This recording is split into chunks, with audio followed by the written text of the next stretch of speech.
कि न हवे डार करबौ मडार प्यार के तोरा छौड़ी खेलावा में। तो सुन कि पुलिस के पड़बी झमेलावा में तो बंद कर दे तू गया जिलावा में।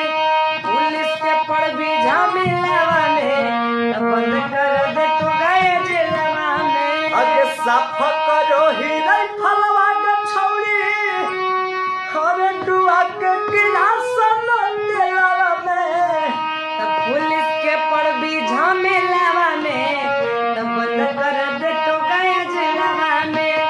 पुलिस के पड़बी झमेलावा में तो बंद कर दे तू गया जिलावा में। गाना आइला कार्तिक वीडियो से आप सब जाके सुन सकेला गया जिलवा में। आप सब यूट्यूब पर फुल वीडियो देखें। नमस्कार, प्रणाम। हर हर महादेव।